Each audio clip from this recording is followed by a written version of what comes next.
오늘은 마태복음 1장 21절부터 23절 말씀을 통해서 예수님이 오시기까지 성탄주일 맞이해서 이 제목을 가지고 같이 말씀 나누고자 합니다. 오늘은 성탄주일 예배입니다. 예수님이 이 땅에 오신 것을 감사하고 또 기념하는 절기로 그렇게 예배를 우리가 지금 드리고 있습니다. 자, 그런데 예수님께서는 어느 날 갑자기 이 땅에 오신 것이 아니고 하나님의 영원한 작정대로 그리고 선지자에게 이르신 그대로 오셨다고 말씀을 하고 있습니다. 오늘 본문 말씀도 여러분들 아까 잠깐 읽어보셨지만 이 모든 일에 된 것은 주께서 선지자로 하신 말씀을 이루려 하심이라. 이렇게 예수님 오심에 대해서 설명을 하고 있는 것을 우리가 볼 수가 있죠. 그래서 우리가 오늘은 이렇게 예수님이 이 땅에 오시기까지 어떤 과정이 있었는지 간단하게 살펴보면서 그 속에 담긴 하나님의 경륜과 사랑을 좀 생각해보는 그런 시간을 갖도록 하겠습니다. 자, 여러분 창세기 1장을 보시면은 천지 창조의 과정이 천지 창조의 기사가 기록되어 있습니다. 첫째 날부터 여섯째 날까지 천지를 창조하시고 7일째 안식을 하셨죠. 그 모든 과정 속에서 이제 6일째 마지막 날에 바로 하나님의 형상을 닮은 사람을 창조를 하셨습니다. 남자 여자를 창조하셨죠. 그렇게 창조를 하시고 그들에게 생육하고 번성하고 땅에 충만하라고 명령을 하셨죠. 그러니까 하나님께서 6일 동안 창조를 하시는 모든 그 과정 속에 어떤 지향점과 목표가 있었는데 그것은 바로 다름이 아니라 하나님의 형상대로 이렇게 창조가 되는 인간이었습니다. 사람이었죠. 그 사람을 목표로 모든 창조의 역사를 이제 하나님께서 실행을 하신 것입니다.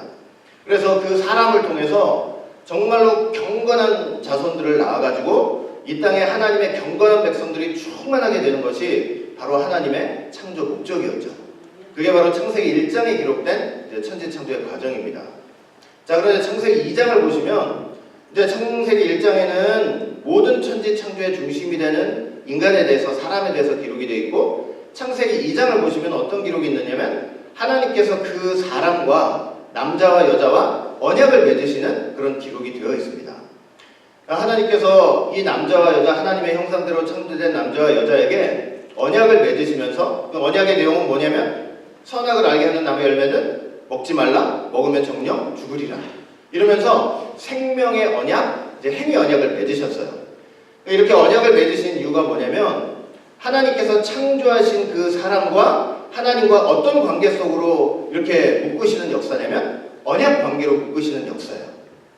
하나님의 창조의 중심에 있는 사람과 하나님 자신이 언약 관계로 묶이는 역사예요. 그래서 그 언약 안에서 하나님의 말씀을 순종하고 또 그 말씀 안에서 정말 하나님께서 지시한 것들을 이렇게 즐거움으로 감사함으로 기쁨으로 행하는 것이 바로 인간의 본연의 이제 모습이었던 것입니다. 그 인간은요 원래 창조할 때부터 사실은 하나님 말씀을 듣도록 창조가 됐고 그 말씀의 그 명령에 순종할 때 거기에 참 만족이 있고 거기에 행복이 있고 거기서 참 자유를 느끼도록 그렇게 사실은 창조를 하셨던 거예요. 그리고 그 언약 안에서 하나님의 말씀을 순종할 때 하나님께서 영원토록 그 사람의 하나님이 되어주시는 축복을 하시는 거였어요.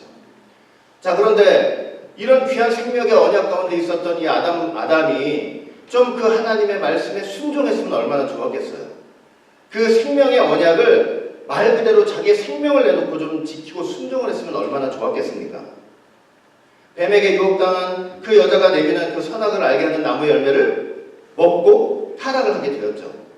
제가 저번에 한번 말씀드린 기억이 나는데 분명히 여자가 그 선악을 알게 하는 나무 열매를 내밀 때 남자가 어떻게 할 수 있었어요? 무슨 짓이냐고 탁 거절할 수 있었잖아요. 근데 그거 거절하지 않고 먹었단 말이에요. 왜 그랬다고 그랬어요? 기본적으로 뭐냐면 열매는 누가 따는 것이라고 그랬어요? 남자가 따는 게 아니고 여자가 따는 거라서 그래요. 그래서 열매를 따는 사람이 주는 그 열매를 남자는 먹을 수밖에 없어요. 그리고 그걸 거절하지 않고 그걸 먹으면 분명히 사망의 길을 간다는 거 뻔히 아는데도 아담이 그걸 먹었단 말이에요. 그거는 사실은 근본적으로 그 여자에 대한 남자의 사랑이 기반이 되어 있는 거예요. 그리고 그 사랑은 인간적인 사랑을 나타내는 것이 아니고 하나님의 구속사 속에서 그 자기 백성 유대인들이 예수님 앞에서 십자가라는 열매를 탁 내놨잖아요. 그걸 먹고 이렇게 아담이 죽었듯이 그 십자가의 길을 예수님께서 스스로 선택하셔서 그 사망의 길을 그들을 위해서 가게 될 것을 구속사 속에서 나타내 미리 예표로 보여주시는 거였어요. 그래서 그렇게 먹고 이 남자와 여자가 타락의 길을 걸어가게 된 것입니다. 그리고 그렇게 타락의 길을 걸어가면서 어떤 일이 벌어졌냐면 아담 한 사람만 타락해가지고 죄를 져가지고 타락하게 된 것이 아니고 아담의 허리에 있던 아담의 모든 후손들도 다 죄와 사망의 길을 걸어가게 되었어요. 로마서 5장 12절 보니까 이러므로 한 사람으로 말미암아 죄가 세상에 들어오고 죄로 말미암아 사망이 왔나니 이와 같이 모든 사람이 죄를 지었으므로 사망이 모든 사람에게 이르렀다. 아담은 인류의 대표자로 세워진 사람이었기 때문에 아담의 죄와 그 사망이 결국은 그 아담의 모든 후손인 우리에게도 다 영향을 미쳐서 우리 역시 죄와 사망 가운데 거하게 되는 그런 비참함에 우리가 이르게 된 것입니다. 그리고 그렇게 비참하게 이르게 된 인간들은요, 뭘 잊어버렸냐면 선한 자유의지를 다 잊어버렸어요. 선한 자유의지를 잊어버렸다는 건 무슨 뜻이라고 우리가 말씀드렸어요. 내가 하나님을 선택해서 그 하나님 말씀 안에서 정말 믿음으로 자유함을 느끼는 그런 선택의 의지와 능력을 다 잊어버렸다는 거예요. 그래서 로마서 3장 10절부터 12절 보니까 기록된 바 의인은 하나라도 이때 없대요. 하나 없나니 하나도 없으며 깨닫는 자도 없고 하나님을 찾는 자도 없고 전부 치우쳐서 한 가지로 무익하게 되고 선을 행하는 자가 없나니 하나도 없도다. 여러분, 타락하기 전에 아담은요, 생명나무와 선악나무가 있으면 자기 자유와 의지를 가지고 생명나무 앞으로 가서 그걸 따먹을 수 있는 능력이 있었단 말이에요. 그런데 타락하고 난 아담의 후손들은 그런 능력을 다 상실해버렸어요. 하나님 앞에 가서 그 생명나무를 따먹는 능력을 다 상실해버린 거예요. 죄의 본성이 있어가지고 이 죄의 본성이 있는 인간들은 다 어떻게 하게 됐냐면 전부 치우쳐가지고 하나님을 찾지도 않고 깨닫지도 못하고 다 악을 행하는 자리로 갈 수밖에 없는 그런 비참한 지경에 이른 것입니다. 그래서 인간은 스스로 자기를 구원할 수 있어요, 없어요? 절대로 인간은 스스로 자기를 구원할 수가 없어요. 자, 그런 상황에서 하나님께서 이 뱀을 막 저주를 하시면서 여자를 미혹했던 뱀을 저주하시면서 이제 무슨 말씀을 하시냐면 창세기 3장 15절 말씀 보니까 여자의 후손을 보내주겠다고 딱 약속을 하신 거예요. 여자의 후손을 보내주겠다. 그 여자의 후손을 보내가지고 그 여자와 남자를 미혹했던 그 뱀의 머리를 상하게 하겠다고 그렇게 약속을 하신 거였습니다. 그런데 여러분, 이것은요, 이제 타락하고 나서 하나님 이제 타락했으니 이제 이런 방법으로 해야 되겠다, 이게 아니고 갑작스럽게 된 것이 아니고 이 여자의 후손을 약속하신 것은 하나님의 영원한 작정 속에서 그 작정 속에 있던 하나님의 경륜, 계획, 하나님의 경영이 최초로 드러난 사건이에요. 하나님께서 어떻게 타락한 인간을 구원하시기로 계획하시고 경영하셨던 거예요? 여자의 후손을 이 땅에 보내셔가지고 그 여자의 후손을 통해서 타락한 인류를 구원하시겠다고 계획을 하셨는데 그것이 첫 번째로 계시된 것이 바로 창세기 3장 15절 말씀이었던 거예요. 그래서 이 하나님의 약속 이후 성경의 모든 역사라는 게 다 뭐예요? 성경의 모든 역사는 전부 다 하나님께서 이 땅에 여자의 후손을 보내시는 과정인 거예요. 여러분, 성경에 어떤 사건이 기록되어 있던 어떤 인물에 대한 기록이 있던 어떤 시대적인 배경이 있던 성경의 모든 역사 속에는 다 어떤 흔적들이 있냐면 하나님께서 이 땅에 여자의 후손을 보내시는 그런 흔적들이 다 남아있는 거예요. 이해가 되시죠? 그래서 우리가 성경은 어떻게 봐야 된다고 그랬어요? 성경은 이 단순히 윤리책, 도덕책도 아니고 뭐 이렇게 좋게 선하게 살으라는 책도 아니고 성경은 근본적으로 하나님께서 여자의 후손 예수님을 이 땅에 보내시는 그런 구속사적인 시각 속에서 봐야만 성경을 해석하는 데 오류가 안 생기는 거예요. 이해가 되시죠? 자, 그리고 이제 점차 시대가 흘러가면서 그 시대적인 경륜을 쫓아서 처음에는 그냥 여자의 후손을 보내시겠다고 단순히 한마디를 하셨지만 그 시대적인 경륜을 쫓아서 이 여자의 후손을 어떻게 보내실지 점차적으로 확실하고 분명하게 성경을 통해서 우리에게 계시를 해주셨어요. 그래서 그것을 우리가 핵심적인 것만 몇 가지 한번 살펴보면 아담 타락 이후에 하나님이 누구를 부르셨냐면 아브라함을 부르셨어요. 아브라함을 딱 부르셨죠. 아브라함을 부르셔가지고 아브라함한테 어떤 약속을 하시냐면 내가 너한테 씨를 주겠다 그랬어요. 씨. 그런데 그 씨는 누구예요? 그 씨는 근본적으로 예수 그리스도를 상징하는 것이죠. 그래서 하나님이 아담한테는 여자의 후손이라고 말씀하셨지만 이제 우리한테 시대적인 경륜을 쫓아서 그 여자의 후손에 대해서 어떻게 좀 더 명확하게 말씀하셨냐면 그 여자의 후손은 누구의 자손으로 올 거라고 말씀하신 거예요? 아브라함의 자손으로 올 거라고 말씀을 하신 거예요. 그래서 마태복음 1장 1절 보시면 예수님은 어떻게 소개하고 있어요? 아브라함과 다윗의 자손 예수 그리스도의 세계라. 그러니까 여러분들이 예수 믿잖아요. 여러분들이 예수 믿고 하나님 자녀되죠? 근데 그게 그 속에 어떤 원리가 있냐면 예수 믿고 사실은 아브라함 안에서 언약 백성이 되는 거예요. 그리고 그 언약 백성이 천국 백성 되는 거예요. 하나님이 약속하지 않은 사람이 어떻게 천국 갈 수 있어요? 예수 믿는다고 할 때 아브라함 안에서 전부 언약 백성이 되는 거예요. 이해가 되시죠? 자, 그러면서 이렇게 아브라함한테 씨를 주겠다고 약속을 하시면서 그 씨에 대해서 다음과 같이 말씀을 하셨어요. 창세기 22장 17절 18절 보니까 내가 내게 큰 복을 주고, 지금 아브라함한테 하는 얘기예요. 내 씨로 크게 성하여 하늘의 별과 같고 바다의 모래와 같게 하리니, 이렇게 돼 있죠. 자, 뭐라고 아브라함한테 씨에 대해서 말씀하셨냐면 내 씨로 크게 성해서 하늘의 별과 바닷가의 모래같이 하겠다. 저게 무슨 말이겠어요? 저기 내 씨는 누굴 가리킨다고 그랬어요? 근본적으로 예수님을 가리키는 거죠. 그러니까 아브라함의 후손으로 오실 예수님을 통해서 그 예수 믿는 하나님의 백성들이 하늘의 별과 같이 바다의 모래같이 많아질 것을 지금 말씀을 미리 해주신 거예요. 두 번째는 보니까 내 씨가 그 대적의 문을 얻으리라. 저것은 어떤 의미냐면 내 씨가 아브라함의 후손으로 오시는 그 예수님, 여자의 후손 되시는 예수님을 통해서 모든 사단의 권세가 무너지고 깨어질 것을 지금 보여주고 있는 거예요. 세 번째 보니까 내 씨로 말미암아 천하 만민이 복을 받는데요. 그러니까 예수님으로 말미암아 천하 만민이 복을 받는다는 거죠. 바로 구원의 복, 영생의 복을 받을 것을 저렇게 말씀을 하고 계시는 거예요.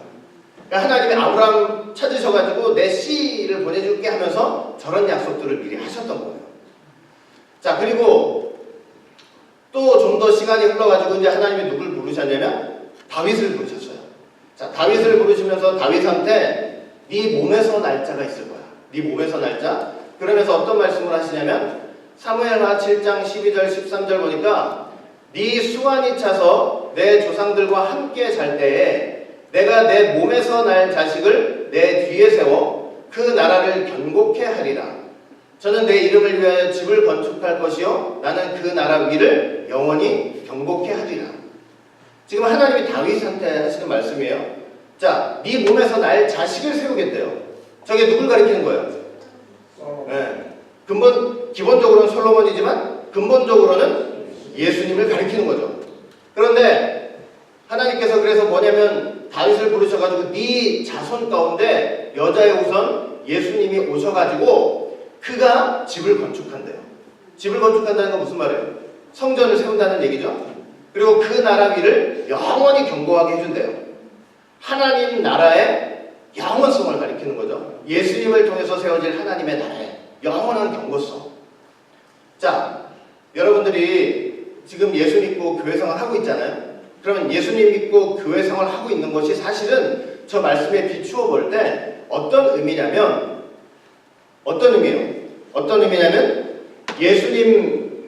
예수님이라는 참 성전 안에서 여러분들이 신앙생활을 하고 있는 거예요. 그리고 예수님을 나의 왕으로서 이렇게 삼고 하나님의 백성으로 신앙생활을 하고 있는 것이 바로 저 다윗을 통해서 약속하신 그 말씀의 성취가 되는 거예요. 그러니까 여러분들 교회 생활하는 게 다 뭐라고요? 이 땅에 예수님이 세우신 예수님이라는 그 마지막 성전 안에서 여러분들이 신앙생활 하는 거고 예수님을 나의 왕으로. 그럼 여러분 예수님을 나의 왕으로 섬기는 그런 영원한 하나님의 백성으로 사는 것인데 예수님을 나의 왕으로 섬긴다는 것은 어떤 의미일까요? 그건 어떤 의미냐면요, 예수님을 나의 왕으로 섬기고 나는 그의 백성이 된다는 것은 바로 예수를 믿고 내 마음대로 신앙생활하는 것이 아니고 예수님이 가르쳐주신 진리 안에서 신앙생활을 한다는 의미예요. 그러니까 진리를 벗어나서, 성경이 말씀하시는 진리를 벗어나서 신앙생활하는 것은, 그것은 하나님 백성으로서의 삶이 결코 될 수가 없는 거예요. 그러니까 예수를 믿어요? 그러면 더욱더 어디 앞으로 돌아가야 돼요. 진리의 말씀 앞에 돌아가가지고 그 진리의 말씀이, 이 성경이 우리에게 가르쳐주시는 하나님을 섬기는 방법대로 우리가 하나님을 섬겨야만 참 하나님의 백성이 될 수 있는 거예요. 자, 그리고 하나님은 이렇게 아브라함이나 다윗을 통해서 이렇게 저렇게 여자의 후손이 이렇게 오셔서 저런 일들을 하실 거라고 미리 얘기를 하셨고, 저뿐만 아니고 각종 선지자들을 통해서 여자의 후손이 이 땅에 어떻게 오시고 그 본성은 어떤 본성이시고 어떤 사역을 하실지에 대해서도 분명하게 이렇게 설명을 해주셨어요. 여러분들, 오늘 본문의 배경이 되고 있는 이사야 7장 14절 보니까, 그러므로 주께서 친히 징조로 너희에게 주실 것이라, 보라, 처녀가 잉태하여 아들을 낳을 것이요 그 이름을 임마누엘이라 하리라. 하나님께서 이사야 선지자를 통해서 여자의 후손이 이 땅에 어떻게 오실 것을 지금 보여주신 거예요. 처녀가 잉태하여 아들을 낳을 것이다. 처녀는 히브리어로 보니까 알마라는 단어인데 결혼하지 않은 젊은 여자를 가리켜요. 그러니까 처녀를 통해서 여자의 후손이 이 땅에 오신다는 거예요. 그것은 뭐냐면 일반적이고 보편적인 그런 방법에 의해서 출생하는 것이 아니고 하나님의 초자연적인 특수한 방법으로 여자의 후손이 이 땅에 오실 것을 미리 저렇게 말씀을 하신 거예요. 실제로 저 말씀대로 어떻게 됐냐면, 마리아는 요셉과 정혼은 했지만 동침을 했어야 하지 않았어요. 동침을 하기 전에 성령으로 잉태돼가지고 예수님을, 그 여자의 후손을 낳게 된 거예요. 그래서 그 마리아가 성령으로 잉태돼서 난 그 여자의 후손 예수님은 우리와 똑같은 육신을 갖고 있어요. 똑같은 인성이 있죠. 우리와 똑같은 인성이 있다는 것은 뭐냐면, 예수님의 신성 말고 그 예수님의 인성은 우리와 똑같은 영혼과 육체를 갖고 계시는 분이에요. 그렇지만 뭐는 없으신 분이에요. 죄는 없으신 분으로 이 땅에 오실 것을 이사야 선지자를 통해서 하나님께서 미리 보여주신 거예요. 자, 그리고 미가서를 보시면 미가 선지자는 여자의 후손에 대해서 뭐라고 얘기를 했냐면, 베들레헴 에브라다야, 너는 유다 족속 중에 작을지라도 이스라엘을 다스릴 자가 내게로 나올 것이라. 그의 근본은 상고의 태초애니라. 우리 저번주에 공부했죠. 상고라는 말은 히브리어로 올람, 영원이라는 뜻이고, 태초라는 말은 히브리어로 케덴, 옛날, 태초, 영원이라는 뜻이 있어요. 그러니까 미가 선지자는 여자의 후손을 어떻게 우리에게 계시를 해줬냐면, 이 땅에 오시는데 그 근본이 뭐라는 거예요. 근본이 상고고 태초래요. 유다 베들레헴에서 나겠지만 그때 그 시간 바로 거기가 그의 근본이 아니고 영원히 그의 근본이라는 것을 지금 선언을 사실은 하고 있는 거예요. 자, 그런데 보세요. 동방박사들이 찾아와가지고 헤로드 왕한테 유대인의 왕으로 나시니가 어딨냐 이렇게 물었잖아요. 그랬더니 이제 헤로드 왕이 난리가 난 거죠. 내가 왕인데 또 다른 왕이 있다고 하니.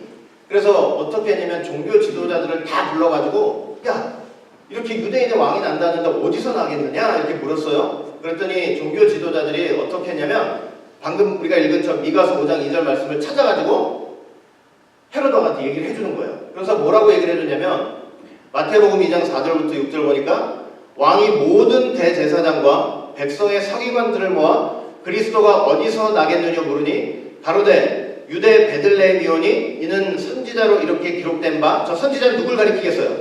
미가. 또 유대 땅 베들레헴아, 너는 유대 모을 중 가장 작지 아니하도다. 내게서 한 다스리는 자가 나와서 내 백성 이스라엘의 목자가 되리라 하였음이니이다 라고 헤롯한테 보고를 하고 있는 것을 볼 수가 있어요. 자, 그런데 저걸 보니까 저 사람들의 관심이 지금 어디에 있어요? 저 예언을 보면서 저 사람들의 관심은 뭐냐면 어디서 태어나느냐, 그거 하나에 있죠? 왜? 그거 찾아가지고 잡아 죽이려고 하는 거 아니에요? 아기 예수님을. 그러니까 저 사람들의 관심은 어디서 태어나느냐예요. 잡아 죽이기 위해서. 근데 저기서 보니까 저 종교 지도자들이 찾아가지고 헤롯 왕한테 읽어준 예언 중에 뭐가 빠져 있어요? 그의 근본은 상고의 태촌이라 하는 말씀이 빠져 있단 말이에요. 그것은 무슨 소리냐면 이 땅에 오시는 그 하나님의 보내신 자 여자의 후손 아기 예수님의 신적 본성을 생각하고 깨닫고 묵상하는 데는 아무런 관심이 없었던 거예요. 그냥 나와가지고 왕이라고 하니 저걸 잡아 죽여야 되겠는데 어디서? 그게 세상이에요. 그렇게 오신 예수님의 신적 본성을 깊게 생각해보는 사람이 없는 거예요. 그렇게 미가를 통해서 저렇게 예언을 했는데도 불구하고. 자, 그 다음에 이사야 53장을 보시면 여러분들 이사야 53장에는 정말 여자의 후손, 하나님이 아담한테 말씀하셨던 그 여자의 후손이 이 땅에 어떤 모양으로 오실지, 어떤 사명을 감당하실지, 그 사명의 의미는 뭘지 아주 상세하게 의미를 다 소개해놨어요. 이사야 53장 1절부터 10절 보시면 다 나와 있어요. 자, 한번 쭉 읽어보면 이사야 53장 1절부터 10절 보면 1절 보시면 뭐라고 되어 있어요? 우리의 전한 것을 누가 믿었느냐? 여호와의 팔이 네게 나타났느냐? 저기 어떤 의미냐면 이제 여자의 후손이 오시면 그 여자의 후손이 이 땅에 여호와의 팔로 오시는 거예요. 능력으로 오시는 거예요. 구원의 팔로 오시는데 그 전한 것을 그 여자의 후손을 믿을 자가 있다는 거예요? 없다는 거예요? 믿을 자가 없다는 거예요. 벌써 700년 전에 이사야 통해서 다 얘기를 하고 계시는 거예요. 믿을 자 없어. 그러면서 2절 보니까 자, 왜 믿을 수가 없을까? 너무나 그분이 저런 모습이에요. 초라한 모습으로 오시는 거예요. 사람들은 위대하고 대단하고 그냥 멋있는 모습으로 오기를 기다리고 있는데 여자의 후손 그렇게 안 오신다고 말씀을 하고 계시는 거예요. 2절 보니까 그는 주 앞에서 자라나기를 연한 순 같고 마른 땅에서 나온 줄기 같아서 고운 모양도 없고 풍채도 없은즉 우리의 보기에 흠모할 만한 아름다운 것이 없도다. 뭐 좋은 가문에서 태어난 것도 아니에요. 좋은 잘생긴 것도 아니에요. 저기 지금 내용을 볼 때 저 현대인 성경 쉬운 성경으로 보니까 뭐라고 되냐면요, 시선을 끄는 매력이 하나도 없다고 말씀을 하고 있어요. 사람들이 딱 봤을 때 순간 매력을 탁 느껴야 되는데 딱 얼굴 쳐다보는 순간 매력을 하나도 못 느낀다는 거예요. 유대인들이 여러분 오죽했으면 예수님 30살 때 공생이 시작했는데 예수님 보러 뭐라고 그랬어요? 너 50도 안 돼가지고 그런 소리 하냐고. 얼마나 사람들 보기에 흠모할 게 하나도 없는 거예요. 그런 모습으로 오시니 더군다나 요즘은 외모 지상주의 아니에요. 예? 배경이 다 중요하고. 근데 그런 세계에 예수님이 저런 모습으로 오시니 누가 쳐다보냐고. 여자의 후손이 저렇게 오신다고 말씀하셨다니까요. 그뿐이에요. 3절 보니까 그는 멸시를 받아서 사람에게 실어버린 바 되었으며 간고를 많이 겪었으며 질고를 아는 자라. 사람들의 질병, 고통, 환난 다 아시는 분이라는 거예요. 마치 사람들에게 얼굴을 가리우고 보지 않음을 받는 자 같아서 멸시를 당하였고 우리도 그를 귀히 여기지 않았도다. 여자의 후손 보내시는데 별반 우리가 보통 인생과 다를 게 하나 없는 모습으로 이 땅에 오신다는 거예요. 오히려 멸시를 당하면서 그런 모습으로 이 땅에 오실 것을 미리 말씀을 하고 계시는 거예요. 자, 그러면서 이제 되게 중요한 구절이 나오죠. 4절부터 6절인데 그렇게 오셔가지고 예수님이 십자가 사역을 질 텐데 그 십자가 사역의 의미가 뭔지를 아주 핵심적으로 이사야 선지자가 우리에게 말씀을 하고 있어요. 자, 예수님이 십자가를 지시는데 그 십자가의 의미가 뭐냐? 4절 보니까 그는 실로 누구의 질고를 지는 거래요. 우리의 질고를 지고 우리의 슬픔을 당하였거늘 우리는 생각하기를 그는 징벌을 받아서 하나님께 맞으며 고난을 당한다 하였노라. 예수님의 십자가는 그의 질고와 그의 슬픔이 아니고 우리의 질고와 우리의 슬픔인데 사람들은 어떻게 보게 된대요? 하나님께 버림받아가지고 징벌을 받아서 그 자신이 고난당한다고 그렇게 다들 생각할 거라는 것이에요. 그렇게 얘기를 하고 있는 거예요. 5절 보니까 그가 찔림은 우리의 허물 인함이요 그가 상함은 우리의 죄악을 인함이라. 그가 징계를 받음으로 우리가 평안을 누리고 그가 채찍에 맞음으로 우리가 나음을 입었도다. 그래서 그 예수님께서 십자가에서 찔리시고 상하신 거 다 우리의 허물과 우리의 죄악 때문에 그렇게 되는 것인데 그걸 깨닫지 못하게 된다는 거예요. 6절 보니까 우리는 다 양 같아서 그를 행하여 각기 제 갈 길로 갔거늘 여호와께서는 우리 무리의 죄악을 그에게 담당시켰다. 그러니까 저 대속의 원리를, 십자가 대속의 원리를 벌써 이사야를 통해서 700년 전에 상세하게 그렇게 말씀을 하고 계셨던 거예요.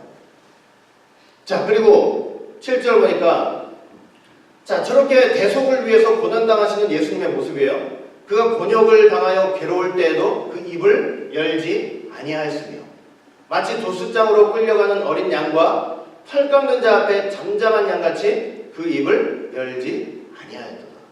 예수님이 죄 있으신 분이에요? 죄 없으신 분이에요?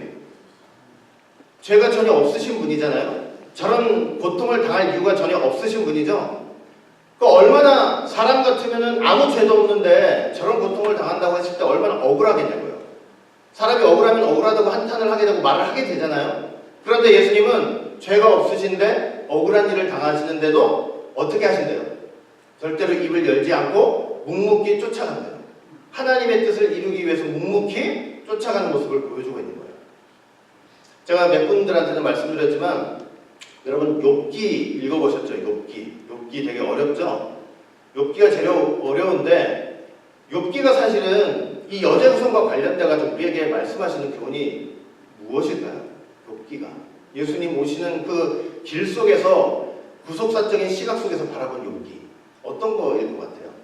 욥이요 죄가 있어서 당했어요? 그런 엄청난 일을 당했어요? 죄 없이 당했죠? 죄 없이 당했어요. 그런데 욥은 하나님 앞에서 내가 죄 없이 이렇게 당한다, 내가 의로운데 이렇게 하나님한테 당한다고 얼마나 하나님께 항변을 했어요. 친구들한테도 마찬가지로. 근데 친구들은 보세요. 제 친구들은 와가지고 그런 욥을 그렇게 고난당하는 욥을 보면서 어떤 얘기를 했냐면 여러 가지 얘기를 했지만 핵심이 뭐예요? 핵심이 뭐냐면 욥기서 4장 7절 말씀이에요. 핵심이 뭐냐면 자 저기 안 되어 있는데 핵심이 뭐냐면 욥기서 4장 7절에 뭐라고 되어 있냐면 죄 없이 망한 자가 누구냐 이거예요. 죄 없이 망한 자가 누구냐. 그러니까 욥이 당하는 저 고난은 뭐 때문에 저렇게 당한다는 거예요. 너 죄가 있으니까 그렇게 당하는 거야 라고 욥의 세 친구들은 욥을 이제 정죄라고 판단을 한 거예요. 근데 실제로 욥은 죄가 있어서 당했던 건 아니죠. 그러니까 여러분 욥기를 통해서 하나님 우리에게 보여주시려고 했던 게 뭐겠어요? 여러분 이거 보세요. 하나님 욥기를 통해서 뭘 보여주시려고 했냐면 온 세상은 율법에서는 죄가 있으면 당연히 망해요. 죄가 있으니까 당해요. 그런데 욥기를 통해서 보여주시는 것은 뭐냐면 이 땅에 오시는 여자의 후손은 죄 없이 망한 모습을 가지고 오실 거라는 것을 보여주는 거예요. 하나님께서 욥의 고통을 통해서 뭘 보여주시려고 했냐면 내가 이 땅에 보낼 여자의 후손 예수님은 내가 보낼 바로 그는 이 땅에서 죄 없이 망하게 될 거야. 이걸 보여주는 거예요. 그런데 그 친구들은 그 어마어마한 논쟁을 통해서 자꾸 어떻게 하는 거예요? 넌 죄가 있어서 그렇게 되는 거야. 그게 뭐냐면 율법이에요.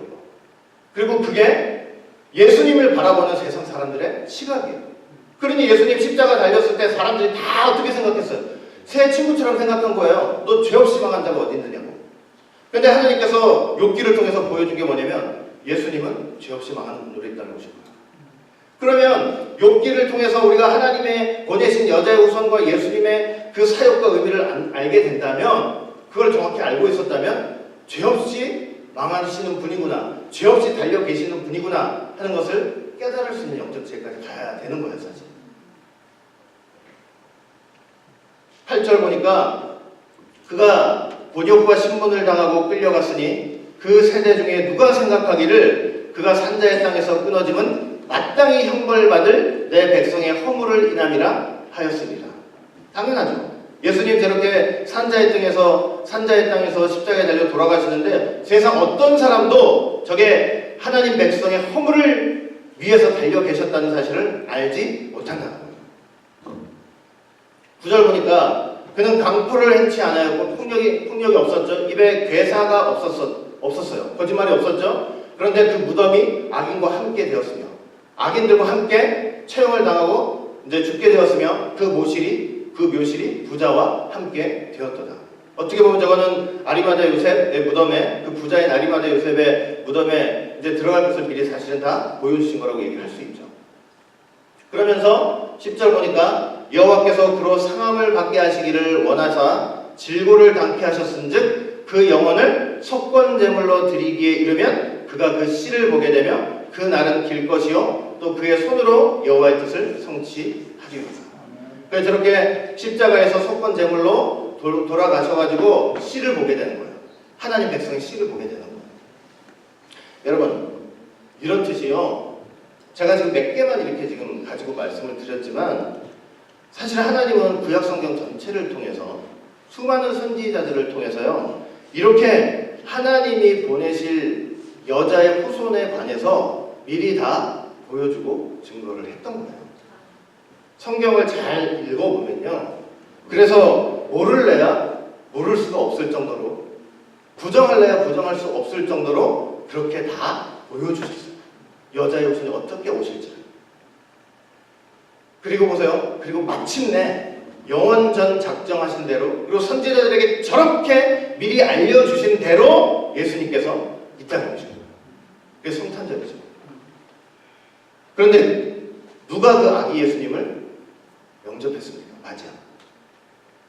요한복음 1장 11절 보니까 자기 땅에 오매 자기 백성이 영접하지 않았다 그랬어요. 자기 땅에 오매 자기 백성이 영접지 않았다. 헤로당은 대번에 죽이려고 그러죠. 종교 지도자는 거기에 붙여가지고 어디에 탄생할지 그거 알아가지고 협조하고 있죠. 소동이나 하고 있고. 누가 맞이했습니까? 이방 사람들, 동방박사들. 여러분, 동방박사들은 분명히 이방 사람들이었지만 그들은 분명히 그 이방에 거주하고 있던 유대인들을 통해서 다음과 같은 예언을 알고 있었던 것 같아요. 민수기 24장 17절 보니까 내가 그를 보아도 이때의 일이 아니며 내가 그를 바라보아도 가까운 일이 아니로다. 한 별이 야곱에게서 나오며 한 홀이 이스라엘에게서 일어나서. 예언을 알고 있었던 것 같아요. 그래서 별이 나타나자 그 별을 따라서 예수님을 사실은 찾아오게 된 것입니다. 그리고 찾아와가지고 어떻게 했느냐, 오직 아기 예수님께만 경배를 드렸습니다. 아기 낳느라고 거기 마리아도 있었고 요셉도 있었죠. 이제 예수님이 계세요. 그러면 그 양쪽에 있던 요셉한테 경배한 것도 아니고 마리아한테 이거 애 낳느라고 수고했다고 격려한 것도 아니고 누구한테만 경배했냐면 아기 예수한테만 경배를 했어요. 마태복음 2장 11절 보니까 집에 들어가 아기와 그 모친 마리아와 함께 있는 것을 보고 엎드려 누구께 경배하고 아기께 경배하고 보배함을 열어 황금과 유약과 몰약을 예물로 드리니라. 여러분, 저 동방박사의 저 경배는요, 사실은 오늘날 우리한테도 예배의 모범을 보여주고 있습니다. 그 예배의 모범이라는 것은 뭐냐면 오직 예수님께만 경배해야 된다는 사실이에요.